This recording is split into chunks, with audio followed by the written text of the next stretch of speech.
Hello, my name is Thea, and I have just a couple thoughts about the season 3 season premiere of Star Trek Strange New Worlds. So, my favorite scene was the opener. In the season finale, we get Captain Pike freezing for just a couple of seconds. This was actually kind of nice because we rarely get to see captains in Star Trek being anything less than, frankly, omnicompetent. So it's a nice little piece of character building that Pike is not perfect and that he is a better diplomat than he is a tactician. And that's something that was introduced to his character in Star Trek Discovery, I think. We get implications that or it's actually directly stated that the Enterprise and Captain Pike are left out of the war with the Klingon for a number of reasons. They claim that Pike is the best of what Starfleet and the Federation have to offer, but they also suggest that the best is not war, and war is not necessarily something Pike is good at. That comes up again in the first season finale, when Pike sees the alternate future in which he survives.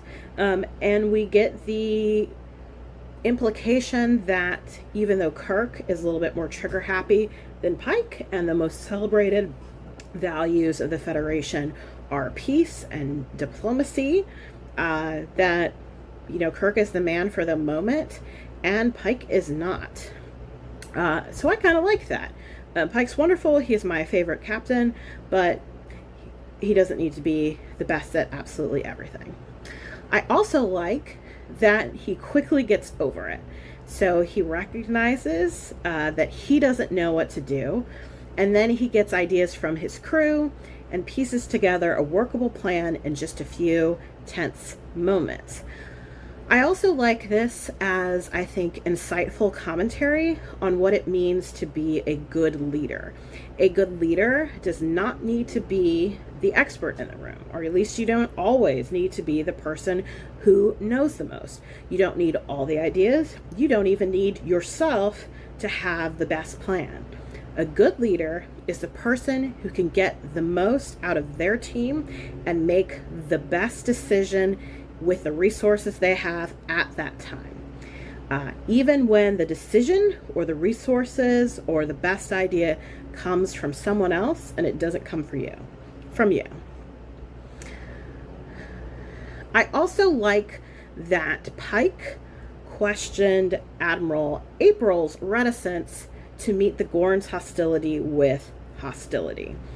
Pike was definitely in a state in that moment. He was clearly very emotional. He lost crew. They lost hundreds of colonists, so hundreds of people.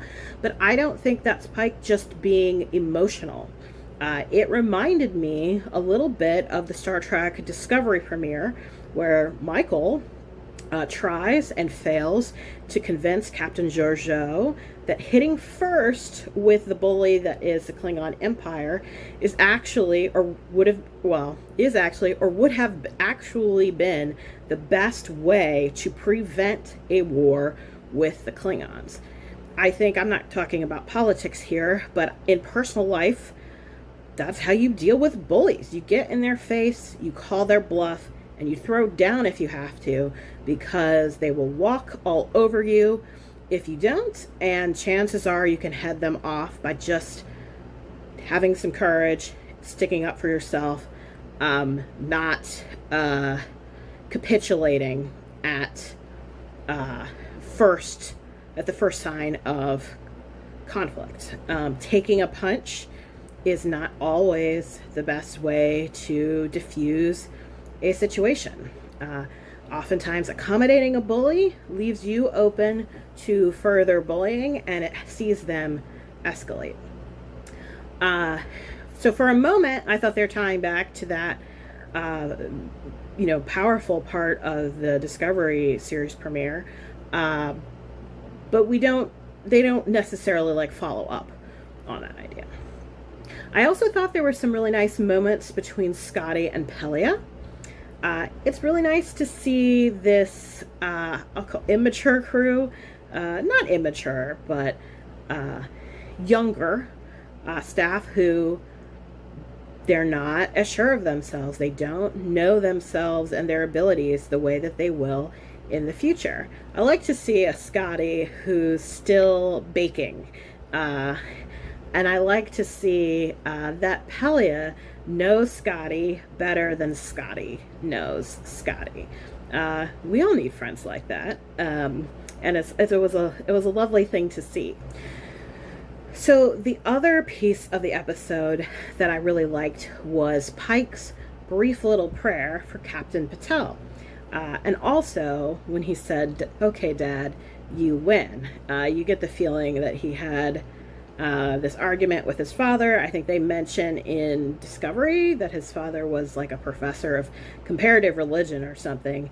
And then you get these little tidbits have been dropped throughout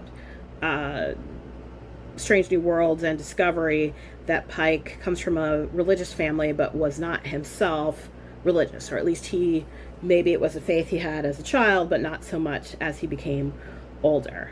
But it's nice to hear more about that relationship since we've gotten really very little of his background. But I also like seeing humans be religious on Star Trek. So mostly Star Trek, others' religion. It is a thing that aliens do and aliens have. And maybe even especially like semi-villainous or morally ambiguous aliens, like I'm thinking of like the afterlives that we've seen. We've seen Stovokor, I think, so we've seen the Klingon afterlife, and we've seen the Divine Treasury, so like the Ferengi afterlife. Maybe the one place that is less like morally ambiguous culture is the Bajorans. They're pretty, not to say that they're perfect or their religion is displayed like perfect, because I mean Kai Wynn, like what an awesome character, but she's clearly like she's a morally ambiguous person, but there's not like really, there seems like a pretty clear distinction between good and bad Bajoran religion, and like the cult of power wraiths or whatever is the bad guys. That's almost like a non-entity. Like there's some extremist factions, but you know, anyway, it's an overall a very positive portrayal of a religion, and you know, with some interesting like, well, what does it mean that the wormhole aliens are obviously there, and also the Bajoran gods, but they don't seem to self-identify as that. So there's tons of interesting things going on, of course, in Deep Space Nine. There's also some like vague, I'll say, hand waving of Native American religion on Voyager. I am by no means an expert on Native American traditional religious practices, but I do know that the general portrayal of Native American culture has been criticized on Voyager, and I think for good reasons. I'm not going to get into that right now. So I don't necessarily think like Chakotay's spirituality is definitely there, but it's not an unproblematic portrayal of religion or spirituality. But I also think, just in terms of acknowledging that human beings are religious, which is good because a lot of them are, it's also good to see a person who is a non-religious person, or who I don't think Pike would consider himself religious, but he prays on an occasion in which I think a pretty non-religious, and a non-religious person might very well do that. So I was raised in a family where one of my parents was very devout and the other one was not for much of their life, but they certainly prayed at certain times, and then eventually kind of came around to maybe a different view of religion than they encountered when they were younger. I'm not going to harp on this too much, but in general, like, I don't think mainstream TV is particularly good at depicting religious characters. I don't really think they get religion in general. I mean, our culture doesn't. I mean, our culture is a friggin' landmine right now, with a lot of religious extremism and also weird theocratic tendencies, but not a lot of insight, I think, on the gift that religion is supposed to bring to culture. But even, say, like a show like Daredevil, where the main character is Roman Catholic, and I'm just talking about the show. I have not read Daredevil comics. But on the show, his faith is presented, I would say, almost exclusively as moral deliberation. There's a little bit of prayer, there's lots of angst, lots of moral deliberation. And moral deliberation is really important to religion, but it's not the only thing that's important for religion, even in a religion like Roman Catholicism, which often gets labeled as moralistic or legalistic. And let's say, I think like The Good Place is another example of a TV show about religion, which I love. The Good Place. This is an awesome show. But it was a show about religious questions without any real attempt to depict religious characters, right? They subbed in a moral philosopher in the person of Chidi instead of a religious thinker, or you could have had a theologian, you could have had someone who actually practiced religion in their personal life. They didn't do that at all. In that case, I think that's smart, because they wanted to be able to explore religious topics without actually having to navigate a depiction of a specific religion or a specific theology or an afterlife, which was smart given what they wanted to do. I think an attempt to depict a specific religion in that case would have been more distracting than it was helpful.